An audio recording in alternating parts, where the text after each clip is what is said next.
गन्ने की फसल में पहली बंधाई या दूसरी बंधाई से पहले या गन्ने की कटाई से, गन्ना काटने से 45-50 दिन या 60 दिन पहले हम अगर अपनी गन्ने की फसल में जड़ से ऊपर की तरफ 3 से 4 फीट ऊंचाई तक जो गन्ने पर पत्ती चढ़ी होती है वो पत्ती उतरवा देते हैं, तो उससे हमारे गन्ने की फसल में, गन्ना तो मोटा होता ही है, उसके साथ साथ हमारे जो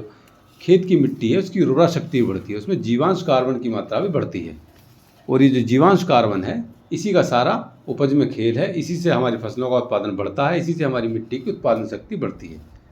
मिट्टी उपजाऊ होती है, तो मिट्टी उपजाऊ होगी तभी हम लंबे समय तक अच्छी खेती अपनी मिट्टी से ले सकते हैं।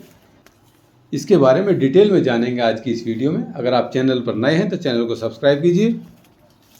जैसा कि आप वीडियो में देख रहे हैं, ये पेड़ी गन्ना है।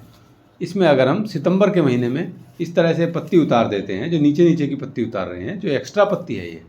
अगर हम इसे नहीं भी उतारते तभी हम जब अपने गन्ने की फसल कटाई करते हैं उस टाइम पर भी हमें परेशान करेगी, काम कोई आएगी नहीं। उस टाइम पर भी ये नीचे की पत्ती है कमज़ोर हो जाती है बिल्कुल, और जब हम खेत की बुआई करना चाहते हैं, जुताई करना चाहते हैं, उस टाइम पर बहुत ज़्यादा पत्ती हमारे खेत में दिखाई देगी। अगर हम इसे आधी पत्ती को अभी उतार देंगे तो उस टाइम पर हमें खेत में आग लगानी नहीं पड़ेगी इस पत्ती में, क्योंकि जब बहुत ज़्यादा पत्ती होती है तो उस टाइम पर हमें अपने गन्ने के जो खेत खाली होता है उसमें बुआई जुताई के लिए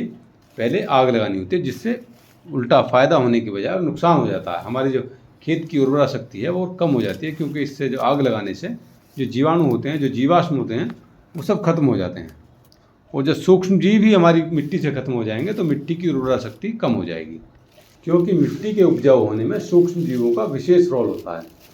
अब ये जो पत्ती जैसा कि आप देख रहे हैं, ये नीचे छुटाकर नीचे डाल दी है, ये मिट्टी के संपर्क में आएगी, और अगर हम एक सिंचाई भी कर देंगे तो मिट्टी और पानी के थोड़े संपर्क में आते ही इसमें सूक्ष्म जीव प्रकृति के द्वारा अपने आप पैदा हो जाते हैं। मिट्टी में किसी भी प्रकार की फसल के अवशेष हों या पौधों की पत्तियां हों, सूखी पत्तियां हों, उन्हें सूक्ष्म जीव ही जो कार्बन में बदलते हैं। ये सूक्ष्म जीव, ये सूखी पत्तियां या फसल अवशेष इन्हें हम बोल सकते हैं, इनके मिट्टी और पानी के संपर्क में आने पर पैदा होते हैं और ये अपना कार्य करना शुरू करते हैं। तो इन सबको, जो फसल अवशेष हैं, इनको सभी को खाद बना देते हैं। इस पत्ती को आप देखेंगे 1 से 2 महीने बाद, जब इस पत्ती को आप देखेंगे तो ये बिल्कुल गल चुकी होगी, और ये गलकर ऐसा नहीं है बिल्कुल ख़त्म हो जाएगी। ये जो जीवांश कार्बन होता है, ये जो हमारी मिट्टी में कार्बन की जो भाग होता है, कार्बन का प्रतिशत है, उसे बढ़ाता है, और इसी से मिट्टी की उपजाऊपन बढ़ता है। उसके बाद हम कोई भी फसल अगर अपनी मिट्टी में लगाते हैं, अपने खेत में लगाते हैं, तो उसमें इसका असर दिखेगा, क्योंकि ये सूक्ष्म जीवों के द्वारा बनाया हुआ खाद है, जो कि हमारी मिट्टी में बने रहेंगे तो हमारी मिट्टी का उपजाऊपन बना रहेगा। इसके साथ साथ ये भी बात जाननी है हमें, अगर हम इसे नहीं करते हैं, इस पत्ती को नहीं उतारते हैं, तो इस पत्ती में हमें आग लगानी होती है। उससे हमारे जो उल्टे सूक्ष्म जीव हैं मिट्टी के, वो मर जाते हैं। और उसके साथ जो एक और फ़ायदा है ये पत्ती उतारने का हमारी फसल में, अगर हम गन्ने की फसल में नीचे की पत्ती ये उतार देते हैं, ये हमें जब पहली दूसरी बधाई के बाद ही उतार देनी है, तो होता क्या है कि गन्ने में अगर हवा लगती है उस मौसम में, अगर जो फंगस बनती है उमस के कारण जो फफूंदी बनती है, और उस फफूंदी से जो रोग बनते हैं गन्ने में, वो नहीं आते, क्योंकि जब पत्ती उतर जाती है तो खेत में आर पार हवा निकलती है, सूर्य का प्रकाश भी काफ़ी हद तक पहुंचता है नीचे,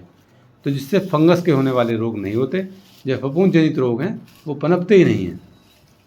और हवा पानी अच्छे से लगने की वजह से, और हवा और सूर्य का प्रकाश जब अच्छे से लगता है